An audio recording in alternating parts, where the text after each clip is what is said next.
여기는 스웨덴 스톡홀름의 포럼장. 세계 각국의 대표들이 첨단 기술과 안보 전략을 논의하기 위해 한자리에 모였습니다. 방 안은 긴장감으로 가득 차 있었으며 스크린에는 21세기 핵 확산과 동아시아의 역할이라는 포럼 주제가 큼지막하게 띄워져 있습니다. 각국의 전문가들은 저마다의 자료를 검토하며 마지막 준비에 열중하고 있습니다. 일본 대표는 펜 끝으로 자료를 두드리며 진지한 표정을 짓고 있었고, 미국 대표는 서류를 넘기며 연단을 주의 깊게 바라보고 있습니다. 중국과 러시아 대표들은 낮은 목소리로 이야기를 나누며 미묘한 긴장감을 드러냈습니다. 이곳에서는 가벼운 이론이나 학술적 논의가 오가는 것이 아니라 세계의 방향성을 결정짓는 의견들이 부딪히는 곳입니다. 그 중에서도 사람들의 관심은 한국가에 집중되고 있었습니다. 바로 한국. 한국 대표의 발표 주제는 단 한 문장으로 참석자들의 이목을 사로잡았습니다. 한국의 핵무장 가능성과 그 국제적 의미라는 주제는 포럼장에 있던 이들 대부분에게 놀라움과 의문을 동시에 불러일으켰습니다. 한국이 과연 이런 논의를 진지하게 할 자격이 있을까요? 누군가의 속삭임이 들리고 다수의 고개가 끄덕여지는 모습도 보였지만 한국 대표의 발표가 끝나자 모두 정막에 휩싸이고 말았습니다. 대체 무슨 사연인지 오늘 사연 바로 시작하겠습니다. 안녕하세요. 저는 독일의 국방전략연구소에서 일하고 있는 프리드리히 하우젠입니다. 저의 업무는 주로 유럽 중심의 안보와 나토 전략을 분석하는 것이며 동아시아는 그저 보고서나 뉴스를 통해 접하는 지역일 뿐이었습니다.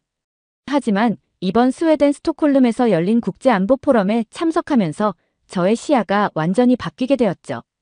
포럼의 주제는 21세기 핵 확산과 동아시아의 역할이었습니다. 초청장을 읽던 중 한 발표 주제가 눈에 띄었습니다. 한국의 핵무장 가능성과 그 국제적 의미. 한국이라니요? 저는 순간 미소를 지었습니다. 한국은 미국의 보호 아래 북한을 견제하는 나라 정도로만 생각했거든요. IT 강국이라는 이미지 외에는 떠오르는 것이 없었어요.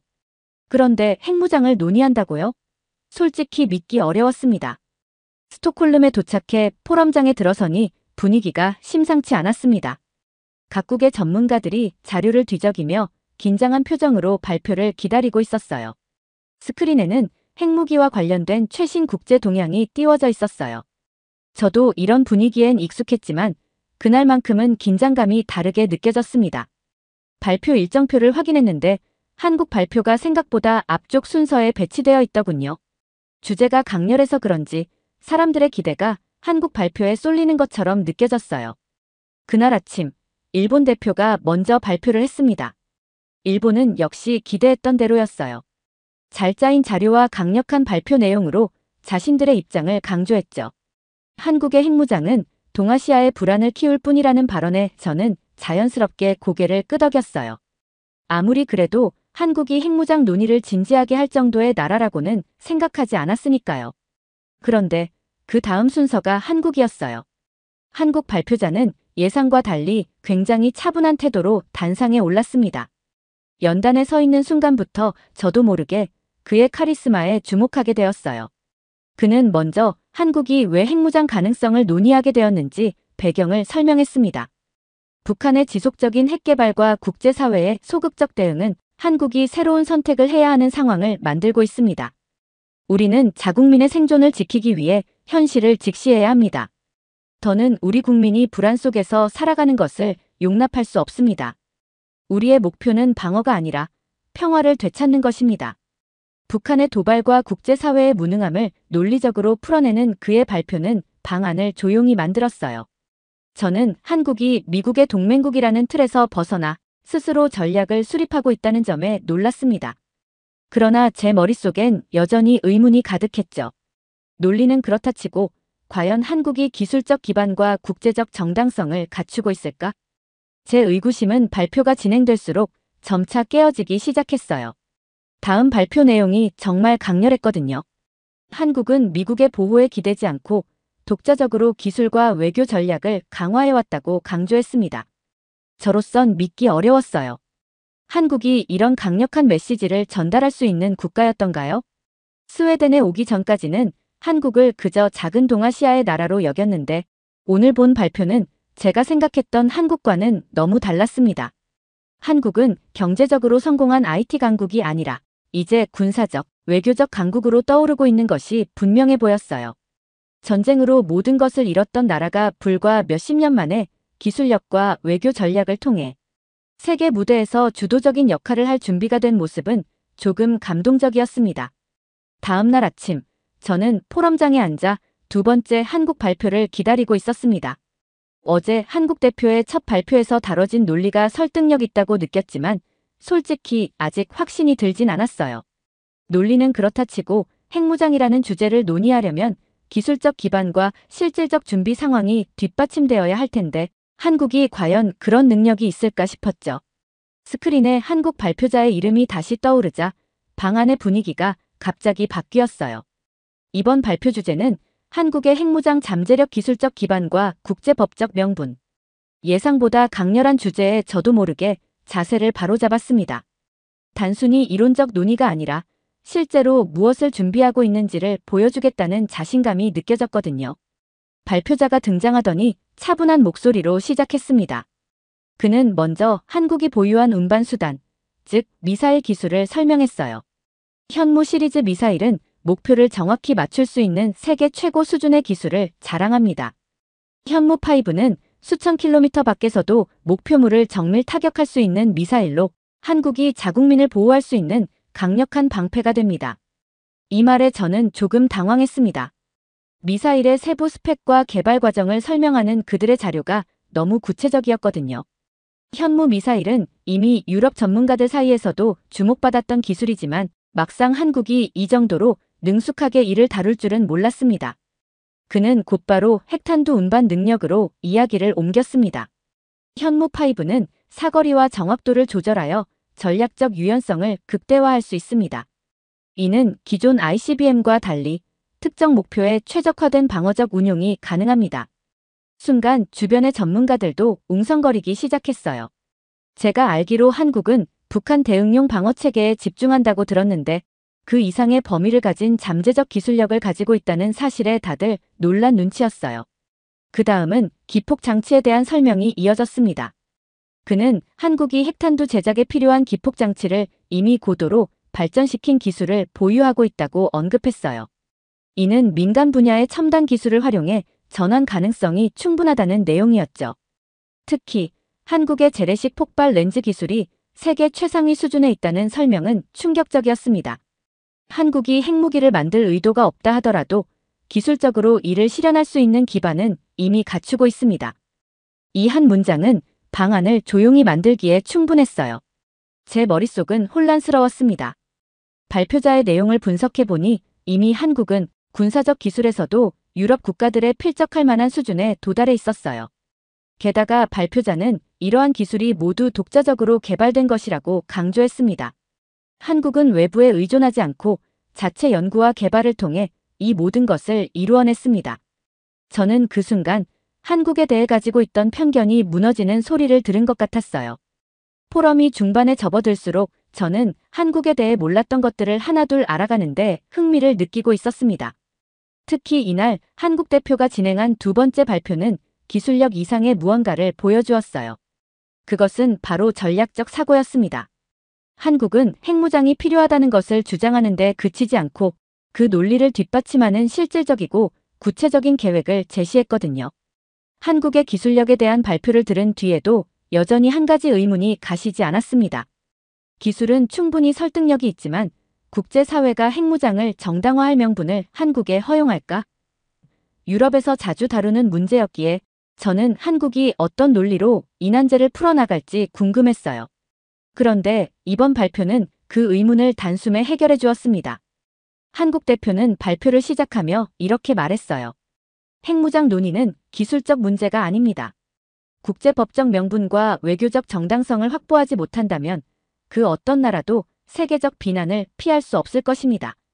그는 발표 첫머리부터 자신감 있는 태도로 한국이 이미 법적 논리와 외교 전략을 모두 갖추고 있음을 시사했어요. 그는 먼저 NPT 제10조를 언급하며 설명을 시작했습니다. NPT 제10조는 회원국이 자국의 비상사태를 이유로 조약을 탈퇴할 수 있도록 명시하고 있습니다. 북한의 핵 위협과 국제사회의 미온적 대응은 한국이 충분히 비상사태에 해당한다고 주장할 수 있는 근거입니다. 이 말은 발표장을 조용하게 만들었어요. 방 안에 있던 모든 사람들, 심지어 미국과 일본 대표들조차 말을 멈추고 그의 논리를 귀 기울여 들었죠. 이어지는 설명이 더 충격적이었습니다. 한국 대표는 북한이 이미 다수의 핵실험을 감행하며 국제사회를 조롱하고 있고 이에 대한 제재와 외교적 노력이 무력화되고 있는 현실을 언급했습니다. 북한은 유엔 제재를 무시하며 핵무기 보유를 고도화하고 있습니다. 한국이 이에 대응하지 않고 기존의 국제 질서에만 의존하는 것은 자국민의 생존을 외면하는 무책임한 행위가 될 것입니다. 하지만 한국은 전통적으로 평화를 추구해온 국가입니다. 우리의 논의는 전쟁을 위한 것이 아니라 평화를 위한 것입니다. 저는 그의 말이 논리적으로 타당할 뿐만 아니라 깊은 설득력을 가지고 있음을 느꼈어요. 왜냐하면 한국은 자신들의 이익을 주장하는 것이 아니라 국제사회에 책임 있는 일원으로서 행동하고자 하는 태도를 보여주고 있었거든요. 발표 중 가장 흥미로웠던 부분은 한국이 비핵화를 위한 국제적 노력을 적극 지지하면서도 동시에 탈퇴권이라는 최후의 수단을 항상 준비하고 있다고 선언한 대목이었어요. 그는 이렇게 말했죠. 한국은 비핵화를 지지합니다. 그러나 국제사회가 북한에 대한 효과적인 대응을 하지 않는다면 우리는 비상사태에 따른 합법적 권리를 주장할 것입니다. 이는 국제법적으로도 정당한 행동입니다. 그 순간 저는 한국이 기술력으로만 핵무장을 논의하는 것이 아님을 깨달았습니다. 그들은 이미 법적 명분과 외교적 논리를 철저히 준비해왔던 겁니다. 그리고 발표자는 한 발 더 나아가 핵무장 논의는 결코 평화를 위협하기 위한 것이 아니라 궁극적으로 평화를 지키기 위한 수단이라고 강조했습니다. 발표가 끝난 뒤 방안은 무겁게 가라앉았습니다. 일본 대표는 펜을 손에서 놓았다가 다시 잡으며 불편한 표정을 지었고 중국 대표는 의자에 몸을 깊이 기대며 초조한 기색을 드러냈습니다. 미국 대표는 고개를 들어 발표자를 똑바로 쳐다보더니 다시 자료로 시선을 돌렸습니다. 누군가는 마른 침을 삼키는 소리마저 들릴 정도로 방 안은 무거운 긴장감으로 가득했습니다. 그 순간 저는 한국이 예전과 달리 앞으로는 세계 무대에서 새로운 역할을 맡으려 한다는 걸 직감할 수 있었습니다. 휴식 시간에 스웨덴 대표와 짧게 이야기를 나누게 되었습니다. 그는 저에게 이렇게 말했어요. 한국이 이렇게 논리적으로 국제법을 활용할 줄은 몰랐습니다. 우리는 항상 한국을 문화 강국으로만 봤는데 외교 전략에서도 이렇게 뛰어난 나라라니 놀랍네요. 저도 그의 말에 동의했습니다. 문득 이런 생각이 들었어요. 한국은 북한에 대응하기 위해서 핵무장을 논의하는 것이 아니다. 그들은 세계 질서 속에서 자신들의 위치를 새롭게 정의하려 하고 있다. 이 깨달음은 저에게 매우 신선하게 다가왔습니다. 한국은 이제 동아시아 국가 중 한 나라가 아니라 세계 국제 질서를 주도할 잠재력을 가진 국가로 보였거든요. 포럼이 후반부로 접어들자 참석자들 사이에서 미묘한 변화가 감지됐습니다. 처음에는 한국의 발표를 흥미로운 참고자료 정도로 여기던 분위기가 이제는 한국이 동아시아에서 독립적이고 강력한 중심 국가로 부상하고 있다는 논의로 변하고 있었어요. 각국 대표들은 저마다 다른 입장에서 한국의 역할과 가능성을 재평가하기 시작했습니다. 첫 번째 논쟁은 일본 대표가 다시 불을 붙였습니다. 그는 한국의 발표에 대한 반론을 이어갔어요. 한국의 논리는 충분히 설득력 있습니다. 그러나 핵무장을 논의하는 것만으로도 동아시아의 안보 균형이 깨질 수 있습니다. 이는 결과적으로 일본이 자위권을 확대해야 한다는 압박으로 이어질 것입니다. 그의 말은 명백히 한국을 견제하려는 의도가 담겨 있었죠. 일본이 한국의 군사적 부상을 순순히 받아들일 일이 없으니까요. 한국 대표는 물러서지 않았습니다. 그는 일본의 반박을 논리적으로 차분히 대응하며 한 가지 중요한 메시지를 던졌습니다. 한국은 일본을 위협하려는 의도가 없습니다. 그러나 북한의 위협이 지속되고 국제사회가 무능하다면 한국은 자국민을 보호하기 위해 필요한 모든 수단을 강구할 것입니다. 이는 선택이 아니라 필수입니다. 이 말은 일본 대표의 표정을 굳게 만들었고 방안의 분위기를 한층 더 팽팽하게 만들었어요. 이어진 논의에서는 미국 대표가 등장했습니다. 그는 상대적으로 온건한 입장을 보이며 한국의 입장을 존중하는 듯 했습니다. 한국의 기술력과 외교적 논리는 강력합니다. 그러나 동맹의 틀 안에서 협력하는 것이 동아시아와 세계 안보에 더 도움이 될 것입니다. 저는 이 말을 들으며 미국이 한국의 독자적 행보를 완전히 지지할 수는 없다는 걸 느꼈어요. 미국 입장에서 동아시아에서의 균형을 유지하려면 한국이 독자적으로 너무 강해지는 것도 부담스러울 테니까요. 하지만 가장 강렬한 반응은 중국과 러시아 대표들의 발언에서 나왔습니다. 중국 대표는 단호하게 말했어요. 한국이 핵무장을 논의한다는 사실 자체가 동아시아의 불안을 초래하고 있습니다. 이는 필연적으로 핵 도미노를 일으킬 것이며 중국은 이를 좌시하지 않을 것입니다. 러시아 대표도 이에 동조하며 핵무장은 국제 규범을 위반하는 행위로 이어질 수 있다고 경고했습니다. 이들의 발언은 분명 위협적이었지만 한국 대표는 전혀 흔들리지 않았어요. 그는 곧바로 핵 도미노를 우려하기 전에 북한의 위협에 대응하는 국제사회의 실질적 행동이 필요하다고 반박했습니다. 저는 그의 태도에서 강력한 자신감을 느꼈어요. 한국은 이제 방어적 논리만 펼치는 나라가 아니라 적극적으로 국제사회를 압박하는 전략적 사고를 가진 나라로 보였죠. 토론이 끝나갈 무렵 포럼 참가자들은 점차 한국이 동아시아에서 중요한 중심 국가로 부상하고 있다는 사실을 인정하기 시작했습니다. 스웨덴 대표는 이렇게 말했습니다. 한국은 더 이상 동아시아의 작은 나라가 아닙니다.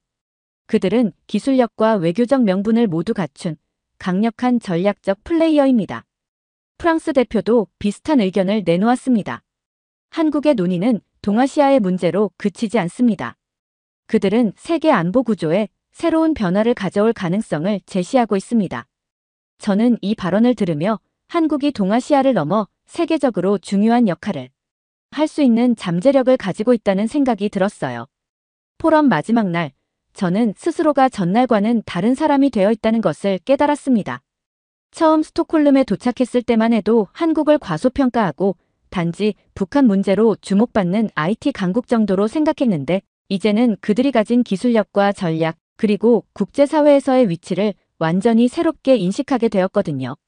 아침 세션에서 한국 대표는 이번 포럼에서 논의된 내용을 종합하며 이렇게 말했습니다. 한국의 핵무장 논의는 군사적 필요성에 의한 것이 아닙니다. 이는 동아시아의 평화를 유지하기 위한 국제사회의 무책임에 대한 경고입니다.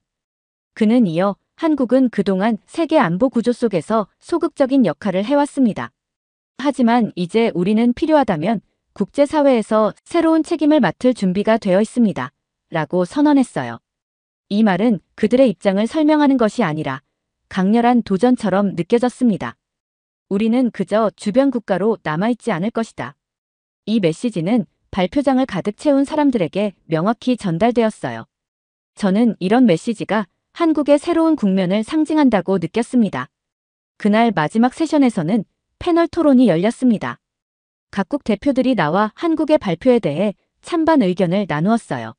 일본 대표는 여전히 한국의 논의는 지역 안보에 부정적인 영향을 줄 수 있다고 주장했지만 그들의 목소리는 점점 힘을 잃어가는 듯 보였습니다. 반대로 스웨덴, 프랑스, 캐나다 대표들은 한국의 입장에 대해 긍정적으로 평가했어요. 패널 토론이 끝나고 저는 발표장에서 나오는 길에 한국 대표와 눈이 마주쳤습니다. 저는 무언가 말하고 싶었지만 적절한 단어를 떠올릴 수 없었어요. 그런데 그가 먼저 다가와 이렇게 말했습니다. 프리드리히 씨, 이번 포럼을 통해 한국을 어떻게 보셨는지 궁금합니다. 저는 잠시 멈칫하다가 이렇게 답했어요. 솔직히 말하면 그동안 한국을 과소평가했던 것 같습니다. 이제는 확신합니다. 한국은 기술력뿐만 아니라 국제사회에서 중요한 역할을 할 수 있는 나라입니다. 그는 미소를 지으며 제 손을 잡았어요. 그렇게 생각해 주신다면 저희가 이번 포럼에서 목표했던 바를 이룬 셈입니다. 저는 스톡홀름의 거리를 걸으며 깊은 생각에 잠겼습니다.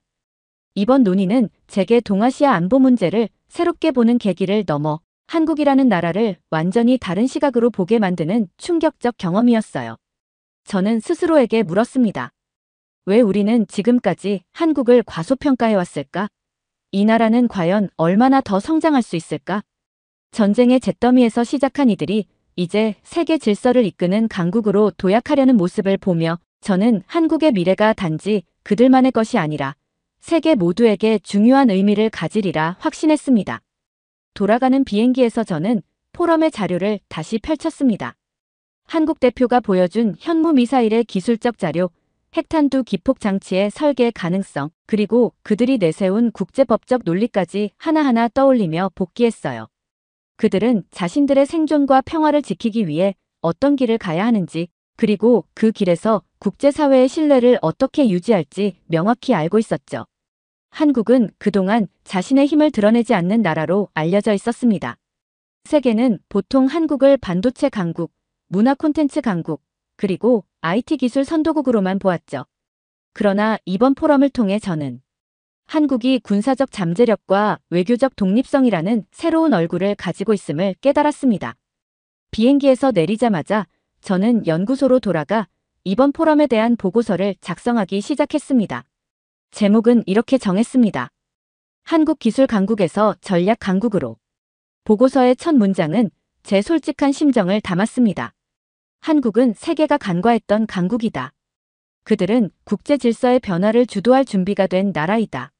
마지막 문장을 쓰며 저는 이번 포럼에서 한국 대표와 나누었던 대화를 떠올렸습니다. 그는 이렇게 말했죠. 한국은 이제 새로운 길을 걷고 있습니다. 우리는 동맹의 보호를 받는 나라가 아니라 스스로의 미래를 책임질 수 있는 나라가 되려 합니다. 이 말은 저의 편견을 깨부수는 동시에 한국의 새로운 가능성을 보여준 결정적인 순간이었어요. 며칠 후 보고서를 제출하고 동료들과 회의에서 포럼에 대해 논의하던 중 한 동료가 제게 이렇게 물었습니다. 프리드리, 당신은 이번 포럼에서 무엇을 가장 크게 느꼈습니까? 저는 잠시 고민하다가 이렇게 답했어요. 한국은 그동안 세계가 주목하지 않았던 거대한 잠재력을 가진 나라입니다. 이제는 우리가 그들을 새로운 시각으로 바라봐야 합니다.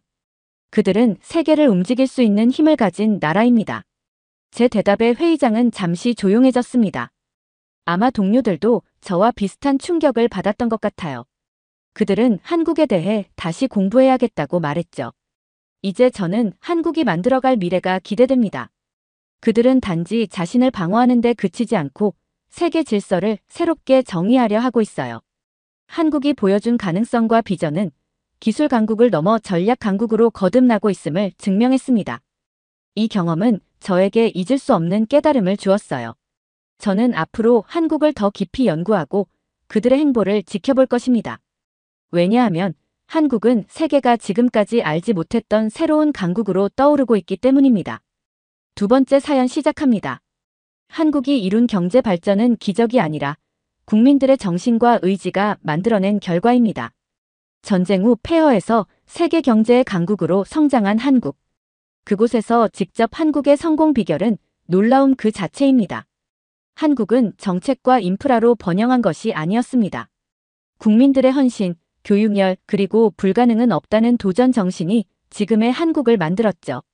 라고 말하는 경제학 교수가 있습니다. 대체 무슨 사연인지 오늘 사연 바로 시작하겠습니다.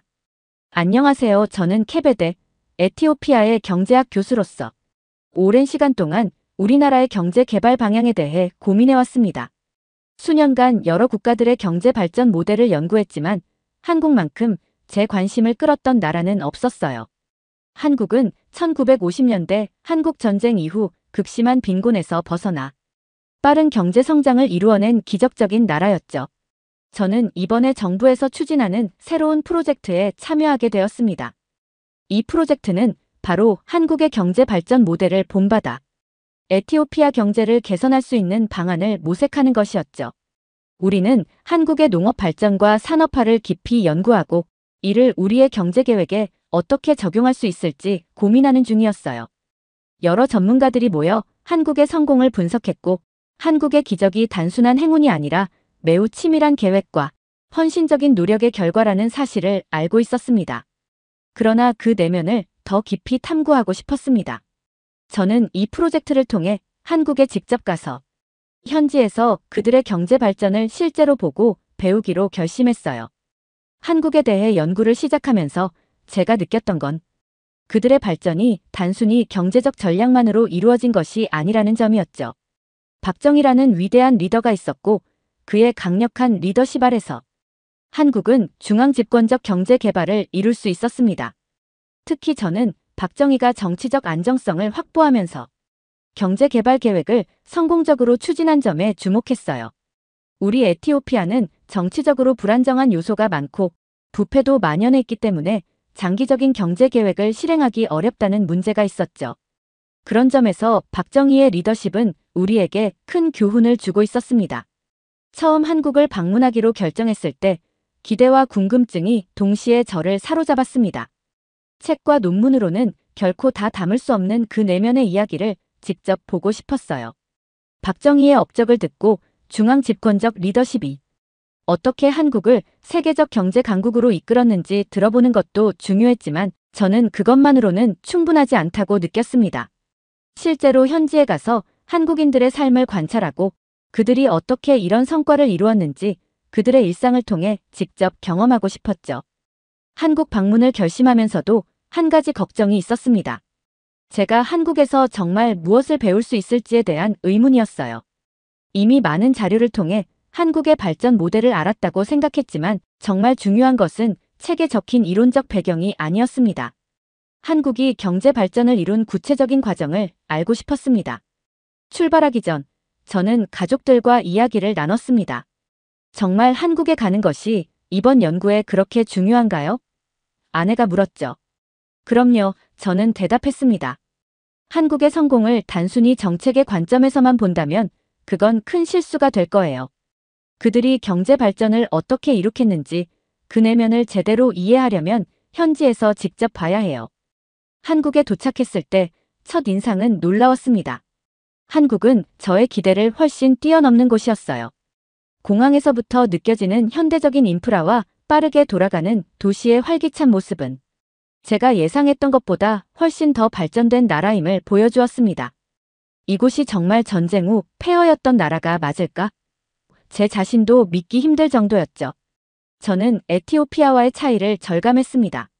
한국은 자원도 많지 않고 우리와 비슷한 경제적 문제를 가지고 있었지만 그들은 그 모든 걸 극복하고 지금의 번영을 이룬 것이었습니다.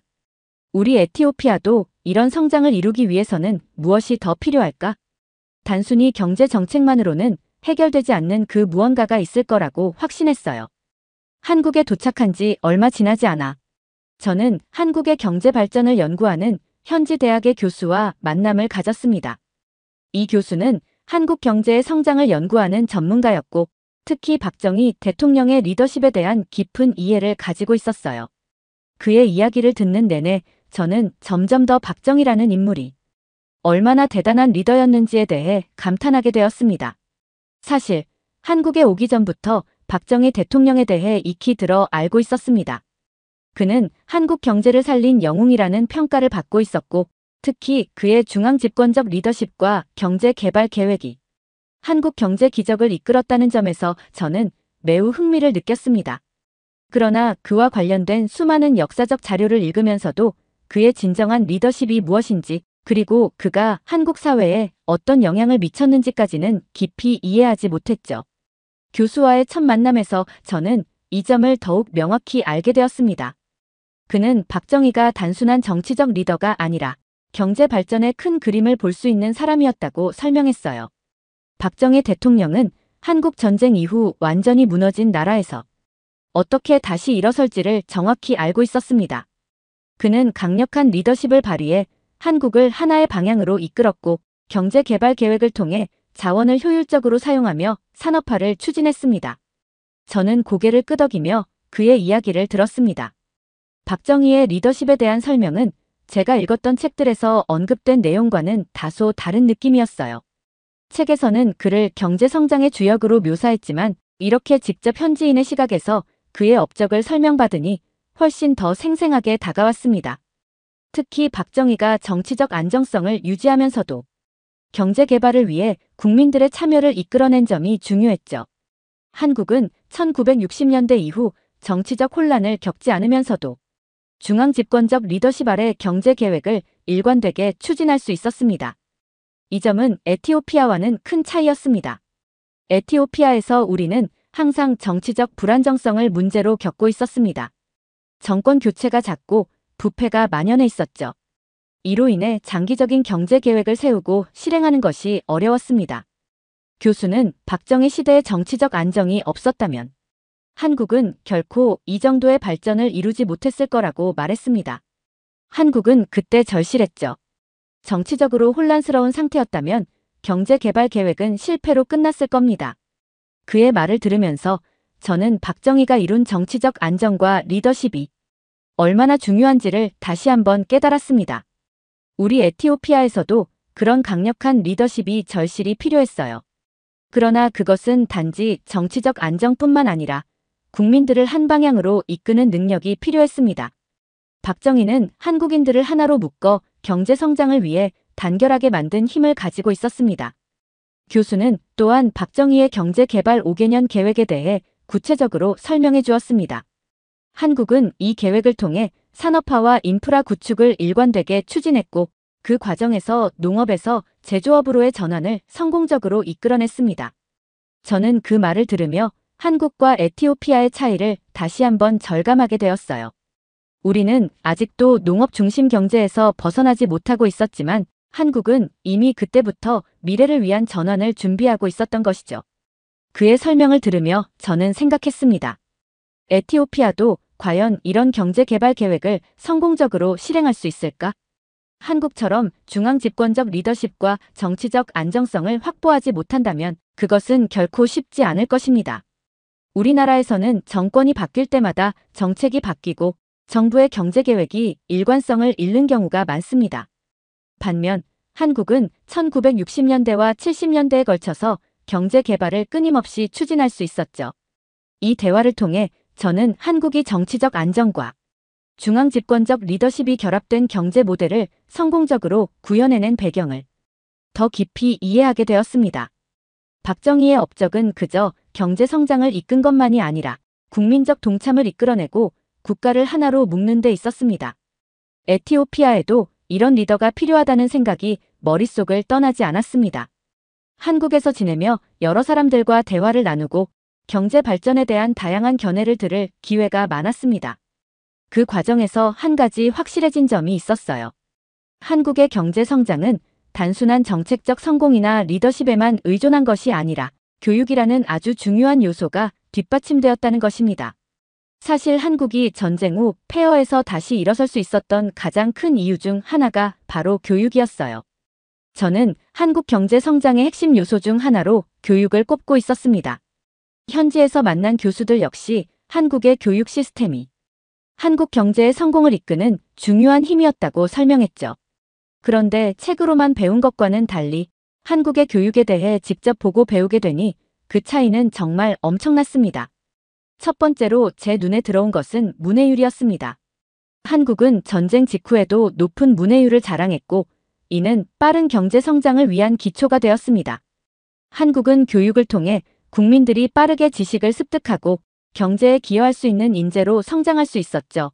라고 현지 교수는 설명했습니다. 저는 한국의 문해율과 에티오피아의 현실을 비교하면서 많은 생각을 하게 됐습니다. 우리나라에서는 아직도 많은 사람들이 교육을 충분히 받지 못하고 있었거든요.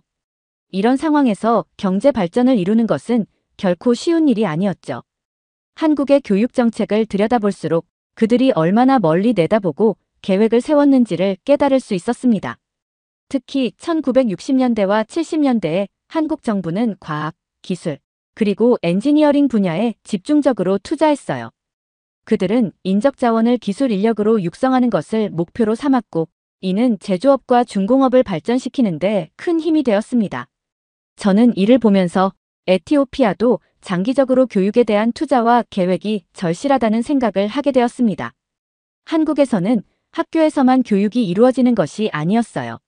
현지에서 만난 사람들은 모두 교육열이라는 단어를 사용하며 한국 사회 전반에 교육에 대한 열정이 깊이 뿌리박혀 있음을 설명해 주었습니다. 특히 부모들이 자녀 교육을 위해 기꺼이 모든 것을 희생하며 투자한다는 이야기를 들었을 때 저는 정말 놀랐습니다.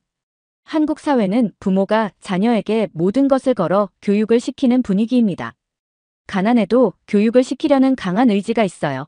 라는 말을 들었을 때 저는 에티오피아와 너무나 다른 문화적 차이를 느꼈습니다. 사실 에티오피아에서도 부모들은 자녀의 미래를 위해 희생하지만 그 정도는 한국과 비교할 수 없었습니다. 교육에 대한 열정이 엄청났던 한국에서는 이 교육열이 국가의 발전을 이끄는 원동력 중 하나였죠. 이런 분위기 속에서 자란 아이들은 당연히 더 나은 미래를 꿈꾸며 열심히 공부하고, 이는 국가의 기술 혁신과 생산성 향상으로 이어졌던 것이었습니다. 저는 교육의 중요성을 절감하며 한국의 교육 시스템을 더 깊이 들여다보기로 했습니다. 특히 대학 교육 과정이 눈에 띄었어요. 한국은 고등교육과 대학 교육을 매우 중시하며 첨단 기술 산업의 경쟁력을 높이기 위해 과학기술 분야의 인재를 집중적으로 양성했습니다. 이는 단순히 학문적인 지식을 넘어서 실질적으로 경제에 기여할 수 있는 능력과 기술을 학생들이 습득할 수 있게 했습니다. 한국의 반도체, 자동차, 전자산업들이 이렇게 성공할 수 있었던 것도 모두 이 교육 시스템 덕분이었죠. 에티오피아에서는 아직도 교육의 기회가 불균등하게 분배되어 있습니다. 도시와 농촌의 차이는 물론 소득에 따라 교육의 질이 크게 달라지죠. 반면 한국은 모든 국민에게 균등한 교육 기회를 제공하려는 노력을 일찍부터 기울였습니다. 이 차이가 한국과 에티오피아의 미래를 결정짓는 중요한 요소라는 것을 깨달았습니다. 우리가 에티오피아에서 발전하려면 한국처럼 교육을 통해 국민 개개인의 역량을 극대화해야 한다는 것이 분명해졌습니다. 또한 한국에서는 국가가 교육을 단순한 지식 전달의 장으로 보지 않았습니다. 교육은 곧 국가의 미래를 준비하는 과정이었죠. 이곳에서 만난 한 교수는 말했습니다. 한국 정부는 교육을 단순한 사회적 복지로 보지 않았습니다. 그것은 국가 발전의 필수 요소였고 장기적으로 경제적 성과를 내는 중요한 투자였어요. 저는 이 말을 들으며 우리 에티오피아도 교육에 대한 인식 자체를 바꿀 필요가 있다고 느꼈습니다. 교육은 개인의 발전을 위한 것이기도 하지만 동시에 국가의 경제 성장을 위해 꼭 필요한 기반이었습니다. 마지막으로 한국의 교육 시스템에서 주목할 만한 점은 기술 교육의 발전이었습니다. 한국은 일찍이 과학기술고등학교와 같은 기술 중심 교육기관을 설립해 전문 인력을 양성했고, 이는 경제 성장에 큰 역할을 했습니다. 에티오피아도 이런 식의 기술 중심 교육에 더 많은 투자를 해야 한다고 느꼈어요. 농업 중심 경제에서 벗어나기 위해서는 이런 기술적 교육이 절실하다는 것이 한국의 사례를 통해 더욱 명확해졌습니다. 한국에서의 일정이 계속되면서 저는 이제 한국의 산업화와 인프라 구축에 대해 깊이 있게 알아볼 기회를 갖게 되었습니다. 교육이 한국 경제 발전의 기반을 마련했다면 산업화는 그 기반을 구체적인 경제적 성과로 연결하는 과정이었어요. 그리고 그 산업화를 지탱했던 것이 바로 인프라였습니다. 한국이 짧은 시간 내에 제조업과 중공업을 성공적으로 발전시킬 수 있었던 이유를 깊이 파고들며 저는 한국의 발전 속도에 다시 한번 놀라움을 느끼게 되었어요. 첫날 한국에 도착했을 때부터 눈에 들어왔던 것은 인프라였습니다. 공항부터 시작해 철도, 도로, 항만 시설 등 모든 것이 효율적으로 갖춰져 있었고 빠르게 움직이는 현대사회의 표본이라고 할 수 있을 정도였어요. 제 머릿속엔 계속해서 하나의 질문이 떠올랐습니다. 어떻게 전쟁 직후의 폐허에서 이처럼 촘촘하게 발전된 인프라를 구축할 수 있었을까? 한국의 산업화 과정을 배우면서 그 해답을 찾을 수 있었습니다. 한국은 1960년대부터 정부 주도의 경제 개발 계획을 세우고 특히 수출 주도형 경제로의 전환에 주력했어요. 하지만 이를 가능하게 한 것이 바로 인프라 확충이었죠. 저는 한국의 경제 계획이 단순히 정책적으로만 추진된 것이 아니라 이를 뒷받침할 전력, 교통, 통신 인프라가 필수적으로 따라와야 했다는 사실을 깨닫게 되었어요. 한국 정부는 경제 개발 계획을 세우면서 먼저 필수적인 인프라를 구축하는 데 막대한 자원을 투입했습니다. 현지 교수들과 만나 대화를 나누면서 한국이 그 시기에 얼마나 빠르게 인프라를 확충했는지에 대해 들었어요. 특히 경부고속도로 건설 이야기는 그 대표적인 사례 중 하나였습니다. 경부고속도로는 한국의 경제 발전에 있어서 매우 중요한 역할을 했습니다. 1970년대 초반, 당시 한국은 고속도로 건설을 통해 주요 도시와 산업 거점을 연결하면서 물류 이동 속도를 크게 향상시켰어요. 저는 그 이야기를 들으며 경부고속도로를 지나가게 될 때마다 이 도로가 한국 경제를 얼마나 바꿔놓았을까라는 생각이 들었습니다. 한국의 인프라는 단지 도로만이 아니었습니다. 전력망, 항만 그리고 철도 역시 경제 성장의 중요한 요소였어요. 한국은 1960년대와 1970년대에 걸쳐 해외 자본을 유치하고 국제 원조를 받아 전력 공급을 안정화했습니다. 이 시기 한국은 제조업을 발전시키기 위해 필수적인 에너지를 안정적으로 공급하기 시작했죠. 한국이 수출 주도형 경제로 전환하기 위해서는 대규모 생산 설비와 제조업 기반이 필요했는데 그 바탕이 되는 것이 바로 전력이었어요. 그리고 한국은 그 문제를 성공적으로 해결했습니다. 에티오피아에서는 아직도 전력 공급이 불안정한 경우가 많습니다. 특히 시골 지역에서는 여전히 전기가 들어오지 않는 곳이 많고 도시에조차 정전이 자주 일어나는 문제가 있죠. 저는 한국과 에티오피아의 전력 인프라 차이를 생각하면서 우리도 이러한 기반부터 제대로 갖추지 않으면 경제 성장이 한계에 부딪힐 수밖에 없다는 점을 절감했어요. 산업화가 이루어지려면 전력과 같은 기본 인프라가 반드시 필요하니까요. 또한 한국은 항만과 무역을 발전시키기 위해 인천항과 부산항을 현대화하고 대형 항만 시설을 구축했습니다. 수출 주도형 경제를 성공적으로 이끌기 위해서는 상품을 빠르고 효율적으로 해외로 운송할 수 있어야 했고 한국은 이를 위해 항만 시설 확충에 큰 투자를 했죠. 이 항만들은 한국이 글로벌 시장으로 진출하는 데 매우 중요한 역할을 했습니다. 에티오피아와 비교했을 때 우리는 내륙국이기 때문에 항만 인프라가 없다는 점이 차이로 다가왔어요. 그러나 대신 우리는 이웃나라와의 교통 및 무역 인프라를 통해 국제 무역로에 접근할 수 있는 방안을 찾아야 한다고 생각했어요. 저는 특히 한국의 철도망에도 주목했습니다. 한국은 1970년대에 철도 인프라를 확충하며 물류와 사람의 이동 속도를 높였고 이는 산업화의 중요한 밑바탕이 되었습니다. 효율적인 물류 시스템은 제조업 발전의 필수 요소였고 그 중심에 철도망이 있었죠. 한국이 경제적으로 도약할 수 있었던 것은 이런 기본적인 인프라가 이미 빠르게 구축되었기 때문이라는 것을 알게 되었어요. 반면 에티오피아는 여전히 도로와 철도 인프라가 부족해 물류 비용이 높고 이로 인해 생산성과 경제 효율성이 낮아지는 악순환이 반복되고 있었습니다. 제가 주목했던 또 하나의 포인트는 한국의 통신 인프라였습니다. 한국은 1990년대 이후 정보통신 기술 분야에서 세계를 선도하게 되었지만 그 기초가 된 것은 정부의 통신 인프라 구축이었어요. 산업화 초기에도 통신망을 빠르게 확장해 효율적인 정보 전달 체계를 만들었고 이는 기업 간의 원활한 협력과 생산성을 높이는 데 기여했습니다. 한국의 산업화와 인프라 발전을 연구하면서 저는 에티오피아가 경제 성장을 이루기 위해 무엇이 필요한지 더 명확히 깨닫게 되었습니다. 단순히 산업화를 추진하는 것만으로는 충분하지 않았어요. 그 밑바탕이 되는 인프라를 제대로 갖추지 않으면 산업화는 멈추고 말 것입니다. 한국은 이를 빠르게 파악하고 전력, 교통, 항만, 통신 등의 인프라를 대규모로 확충했기에 지금의 경제 기적을 이룰 수 있었어요. 저는 한국의 성공을 보며 에티오피아의 문제들을 떠올렸습니다. 우리나라에서 산업화가 이루어지지 않고 있는 이유는 단순히 자본이 부족해서가 아니라 그 자본을 뒷받침할 인프라가 부족하기 때문이었습니다. 이를 해결하지 않으면 우리는 앞으로 나아갈 수 없을 것입니다. 한국은 그 해답을 보여주었고 에티오피아는 그 교훈을 배워야만 했습니다. 한국에서의 연구가 깊어질수록 저는 단순한 정책적 성공이나 인프라 구축이 전부가 아니라는 것을 더욱 깨닫게 되었습니다. 한국의 경제 기적을 이룬 데는 한국 국민들의 근면과 성실함이 가장 중요한 요소 중 하나였어요. 단순히 정부가 주도하는 정책만으로는 이 정도의 발전을 이루기 어려웠을 겁니다. 국민들이 자신의 자리에서 묵묵히 헌신하며 경제 발전을 위해 노력했기 때문에 가능했어요.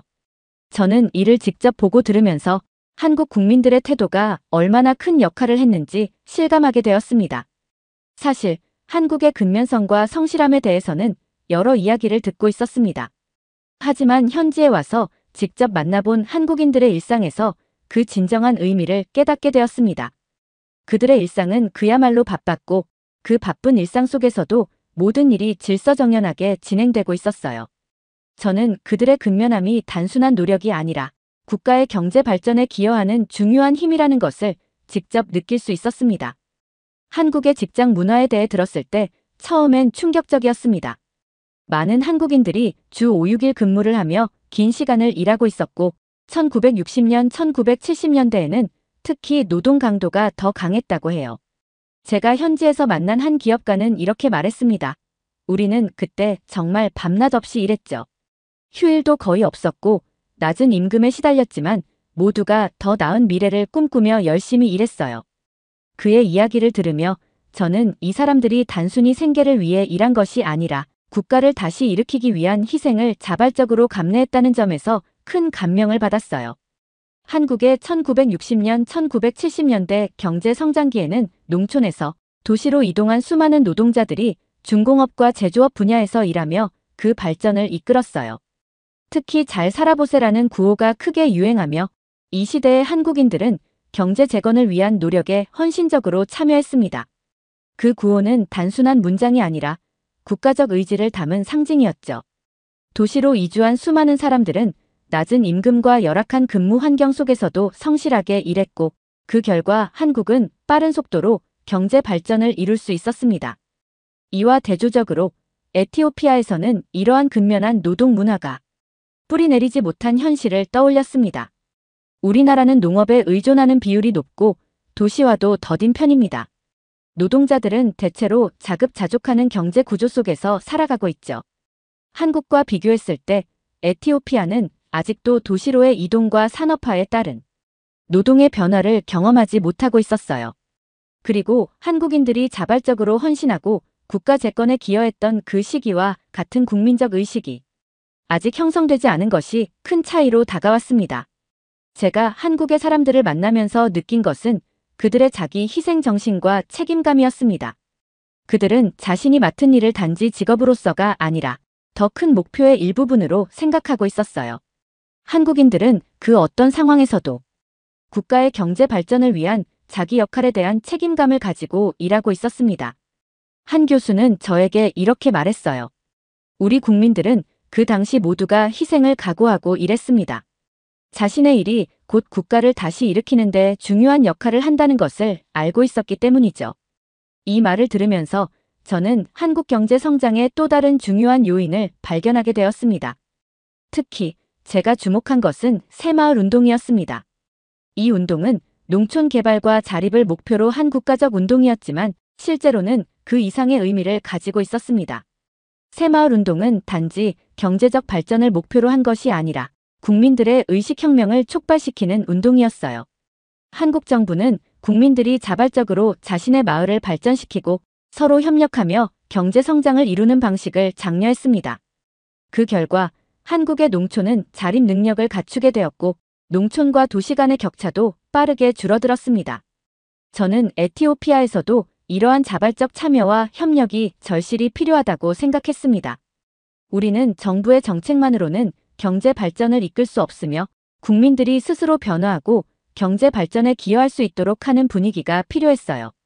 그뿐만 아니라 한국 국민들의 사회적 단결은 위기 상황에서 더욱 빛을 발했습니다. 특히 1997년 외환위기 IMF 사태 당시 한국 국민들은 금 모으기 운동을 통해 자발적으로 금을 기부하며 외채 상환에 기여했어요. 이 이야기를 들었을 때 저는 정말 큰 충격을 받았습니다. 국가가 위기에 처했을 때 국민들이 자발적으로 나서서 국가를 돕기 위해 자신의 재산을 기부한다는 것은 상상하기 어려운 일이었어요.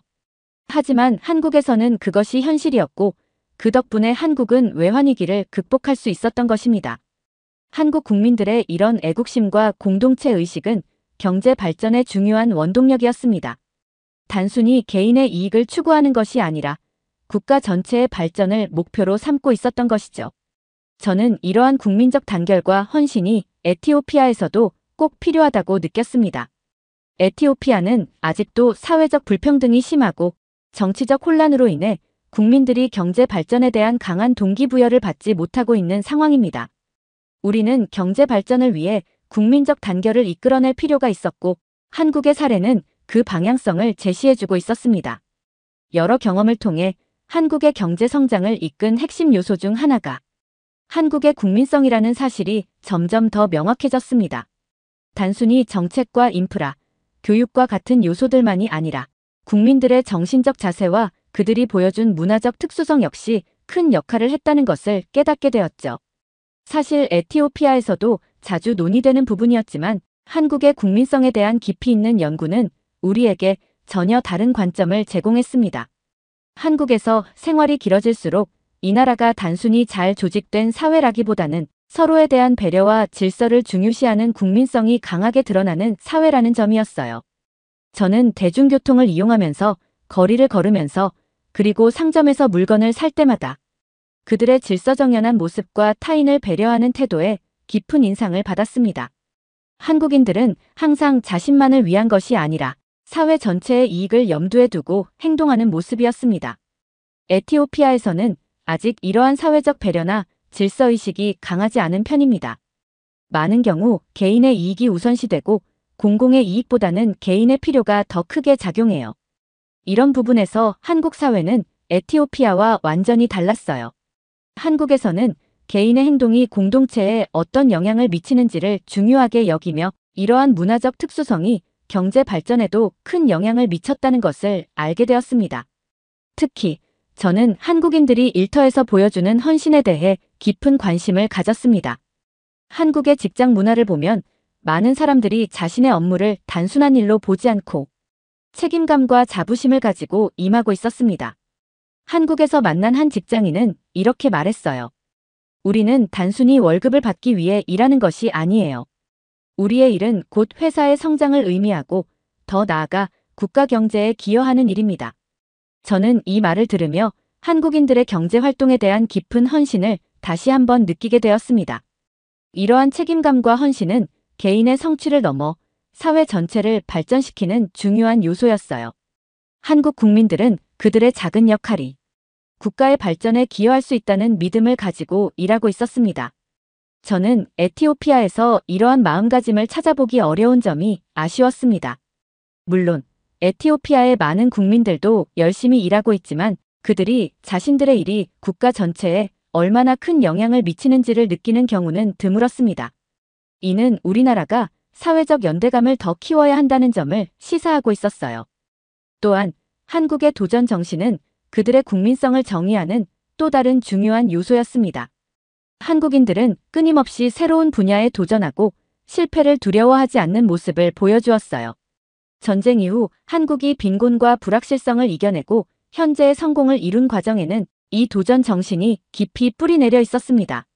전쟁 후 폐허에서 아무런 자원도 없던 상황에서 그들은 기술 혁신과 제조업의 성장을 통해 세계 시장에 도전했고 마침내 성공을 거두었습니다. 한국에서 만난 사람들은 모두 불가능은 없다는 식의 신념을 가지고 있었고 이는 그들이 겪었던 수많은 어려움 속에서도 그들을 강하게 만들어준 힘이었어요. 한 청년과 대화를 나누며 그가 창업을 준비하고 있다는 이야기를 들었을 때 저는 그가 실패를 두려워하지 않고 오히려 기회로 여기고 있다는 사실에 놀랐습니다. 한국은 항상 도전하는 나라입니다. 우리 할아버지 세대가 그러했고 부모님 세대도 마찬가지였어요. 우리는 결코 쉽게 포기하지 않아요. 그의 말에서 느껴지는 자신감은 한국의 경제 기적을 가능하게 한 요소 중 하나라는 걸 실감하게 해주었습니다. 한국에서 우리가 배울 수 있는 점은 단순한 경제 정책이나 기술이 아니라 국민성 자체였습니다. 한국의 발전은 정부의 리더십만으로 이루어진 것이 아니라 그들이 스스로를 변화시키고 경제 발전을 위해 자발적으로 헌신한 국민들 덕분이었습니다. 한국에서의 마지막 날이 다가왔습니다. 저는 지난 몇 달간 한국의 경제 기적을 탐구하면서 수많은 통찰을 얻었어요. 박정희 대통령의 리더십, 정치적 안정, 교육과 인프라의 중요성 등 여러 요소가 한국의 성공을 이끌었다는 것을 배우게 되었습니다. 하지만 그 모든 요소를 떠받치는 진정한 힘은 한국인들의 정신과 국민성에 있다는 결론에 도달했습니다. 한국의 발전은 단지 정책이나 경제 모델만으로 설명할 수 없는 부분이었죠. 그들의 정신 속에 깃든 강인한 의지와 공동체 의식이 바로 그 열쇠였습니다. 한국에 오기 전에도 한국의 경제 발전이 놀랍다고 생각했지만 직접 와서 본 현실은 훨씬 더 대단했습니다. 거리 곳곳에서 느낄 수 있었던 근면함과 성실함, 그리고 공동체를 위한 헌신은 단순한 경제 성장보다 훨씬 큰 의미를 담고 있었습니다. 한국 사람들은 모두 자신의 역할을 충실히 하면서도 자신이 속한 공동체와 국가의 성공을 중요시하고 있었어요. 그들은 그저 각자의 일을 수행하는 것이 아니라 나라를 다시 일으킨다는 사명감으로 가득 차 있었습니다. 이들의 노력과 헌신은 특히 국가가 어려움에 처했을 때 빛을 발했습니다. 위기 앞에서 한국인들은 각자의 이익을 넘어서 국가를 위해 스스로를 희생한 것입니다. 그들의 이러한 정신이 바로 한국 경제 회복의 밑바탕이 되었음을 깨달았습니다. 제가 한국에서 경험한 가장 중요한 교훈은 경제 발전은 국민들의 정신 없이는 이루어질 수 없다는 것이었습니다. 한국인들은 그들의 일상 속에서 국가를 위해 자신을 헌신했고 공동체의 번영을 위해 끊임없이 노력했습니다. 그들의 이러한 모습이야말로 한국 경제 기적의 진정한 주역이었습니다. 한국에서의 마지막 날, 저는 서울의 거리를 걸으며 이곳에 사는 사람들을 바라보았습니다. 그들은 마치 아무 일도 없다는 듯이 일상 속에서 바쁘게 움직이고 있었지만 그들의 한 걸음 한 걸음이 한국 경제를 이끌어온 진정한 힘임을 저는 느낄 수 있었습니다. 공항으로 가는 길에 저는 그들의 뒷모습을 바라보며 감탄하지 않을 수 없었어요. 그들의 삶 속에 묻어있는 근면함, 도전 정신, 공동체를 향한 헌신이 한국을 지금의 자리로 끌어올린 것이었습니다. 저는 에티오피아에서 우리의 현실을 다시 생각하게 되었습니다.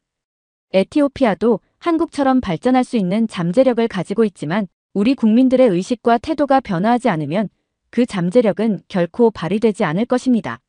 한국에서 배운 모든 것을 안고 에티오피아로 돌아가면 저는 정책적 변화 이상의 것, 즉 국민들의 의식을 변화시킬 방법을 고민할 것입니다.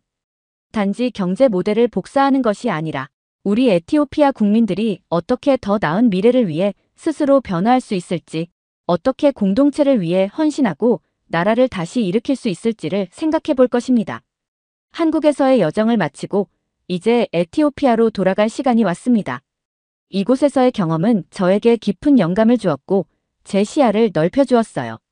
한국이 이뤄낸 경제 기적은 단순한 정책의 성공이 아니라 국민들의 끝없는 노력과 헌신에서 비롯된 것임을 직접 보고 느낄 수 있었습니다. 단순히 한국의 모델을 복사하는 것이 아니라 우리 국민들이 스스로 변화를 일으킬 수 있도록 함께 나아갈 수 있도록 노력할 것입니다. 이번 여정이 저뿐만 아니라 에티오피아의 미래에도 큰 전환점이 되기를 바랍니다. 한국에서 얻은 배움과 경험을 소중히 간직하며 저는 이제 제 나라로 돌아가 우리도 더 나은 내일을 만들기 위해 새로운 도전에 나설 것입니다. 한국의 거리에서 느낀 사람들의 그 강한 의지와 헌신처럼 저도 그 정신을 이어가려 합니다. 한국에서의 시간을 잊지 않겠습니다. 감사합니다. 한국. 오늘 사연이 재미있으셨다면 구독과 좋아요, 알림 설정까지 부탁드립니다. 더 재미있는 사연으로 돌아오겠습니다. 이상 감동탐험이었습니다.